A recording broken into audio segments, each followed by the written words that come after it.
Right,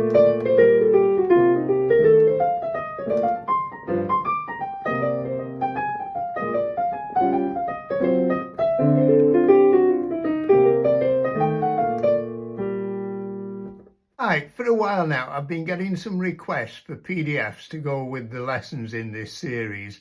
I finally got round to starting to make them, and you might have noticed if you've been following the series that I did PDFs for lesson 24 and 25, and I've now started working as well from the beginning, and I've done PDFs for the lessons from lesson 1 to 5.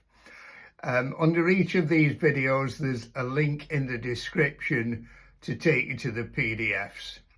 Each PDF contains all the patterns and exercises from the lessons and many extra ones, and they're all in all 12 keys. In this video, what I want to talk about is how to use them, because I think there's a misconception that because they're in all keys, the sort of standard thing to do is to play all the exercises in all 12 keys and try to memorize them. Well, you can do that, but I think it can be very tedious for a start. And also, you could easily end up spending all your time just playing exercises when what you should really be doing is using them as a tool to help you when you're improvising. A much better use of the PDFs, I think, is to try to apply the exercises and patterns in them to as many jazz standards as possible. So, these are the chords to the first 8 bars of Anthropology. That's what I played a line on at the beginning of this video. So let's have a look at how you could apply some of the techniques in lesson 1 to 5 to this chord progression. Anthropology is in the key of B flat major, and it begins on the tonic chord, B flat major. So refer to the PDF for lesson 4, which was about the bebop major scale. And if you look on page 4 of lesson 4, you'll find the B flat bebop major scale. Now, the way you can practice this is simply just going down the scale. It's always best to play bebop scales going down, really. So remember, it's the same as a B flat major scale, with one extra chromatic passing note there between the G and the F. If you remember, the good thing about the bebop scales is that if you're playing a line in predominantly eighth notes or quavers, and you start on a chord note on a downbeat, just one thing to remind you of though, that on a major chord, whether it's major 7 or 6, we consider the chord notes to be the root, the 3rd, the 5th, and not the major 7th, but the 6th. If you look on page 10 in this PDF, you'll see a few examples of patterns starting on chord notes, and they sort of meander about, they keep changing direction. So we start off here on the 3rd, and then this one starting on the 5th,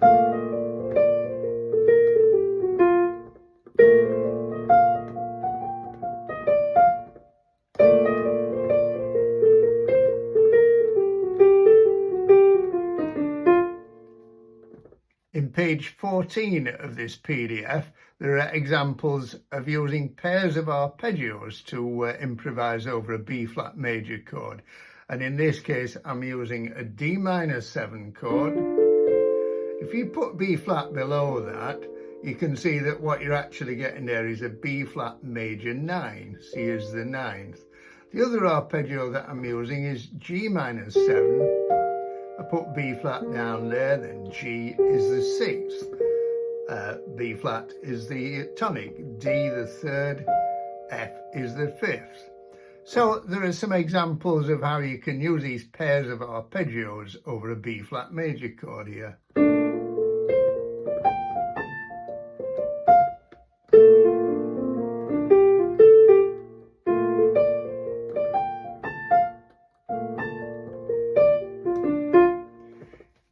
Look at the accents, by the way, on the PDFs. They're really important to get an authentic bebop feel. By the way, the PDFs are $2 each, but I have made a bundle of lessons 1 to 5 of this series for half price, for $5. And I've put a link for that bundle in the description below this video. So if you click on that, it takes you here, and then you can click on any of those 5 and have a look at a preview where you can see several pages just to get an idea of what it's like. The bundle altogether contains just over 120 pages. If you click on shop, it will take you to all the PDFs that I've done so far. I did a couple on the series about chord voicing and voice leading, and also, as I said at the beginning, I've done the PDFs for lessons 24 and 25 in this series.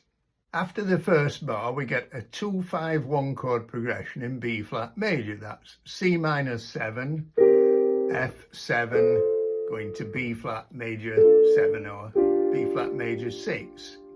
So if we now look at the PDF for lesson 3 and go to page 6, first of all, we've got the Dorian mode and the Bebop dominant scale that both work great over a C minor 7 chord. C minor 7, of course, is chord 2 minor 7 in the key of B flat major.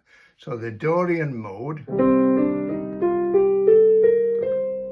I would like to go up to the 9th on the Dorian mode. It sounds great.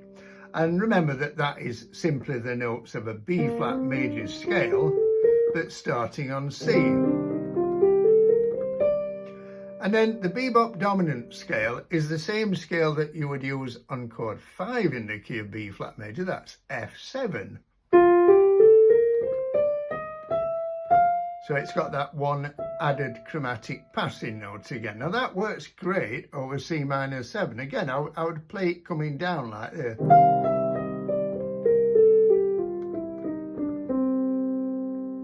On the line below, we've got arpeggios that you can play over a C minor 7 chord.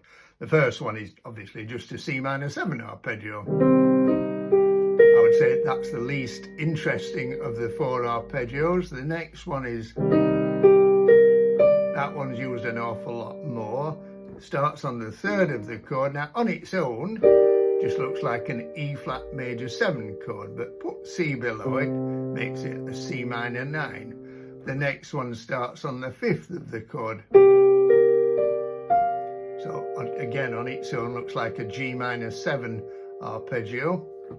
And then starting on the 7th, and that looks like a B flat major 7 arpeggio. All of those work fine over C minor 7. If we look at page 12, you can see patterns using combination of arpeggios and scales over C minor 7.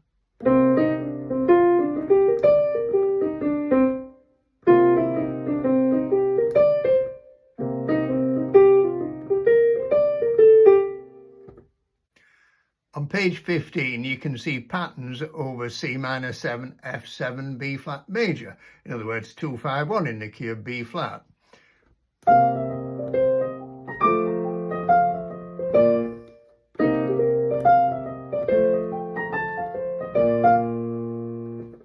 In anthropology, in bar 2, chords 2 and 5 only last for 2 beats each. So if we look at page 18 of the PDF, there are examples there of 2 5s that only last for 2 beats each. So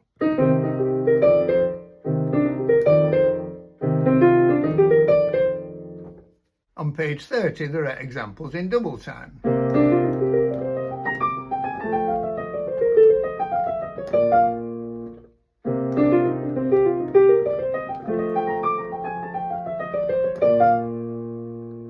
If you look at bar 5, we've got what looks as though it's going to be a 2-5-1 in the key of E flat, F minor 7, B flat 7. Doesn't actually go to E flat major or minor though, it goes to E flat 7.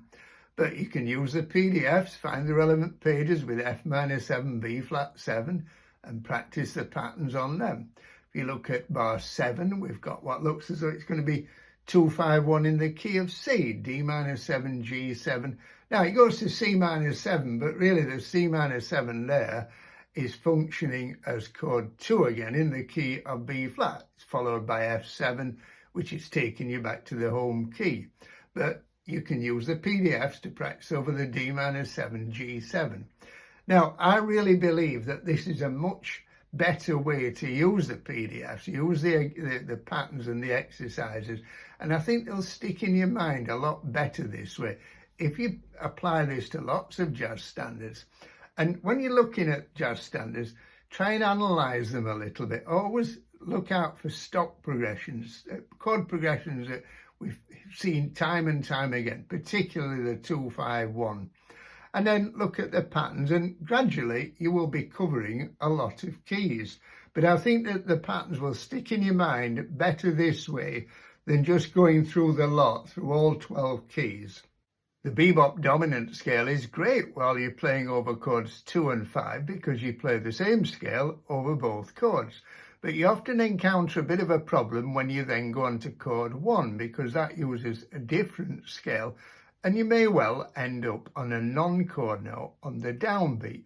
For instance, in the line that I played in the intro, on bar 3, I ended up landing on an E flat over a B flat major 6 chord, which is about as bad a clash as you can get. So the solution I used there was to then go to a semitone below the third of the chord and then the third. So I surrounded the third, and that made it okay. Now, if you look in the PDF for lesson 5, which was about what to do when you land on a non-chord note on the downbeat, it's got all the different solutions that I talk about in the video. Omit the extra note, make the non-chord note a quarter note, use a syncopated rhythm, play 2 16th notes on the upbeat, add a semitone, and then if you go to page 21, there's a full page there of examples of 2-5-1 in the key of B flat major using all these different solutions.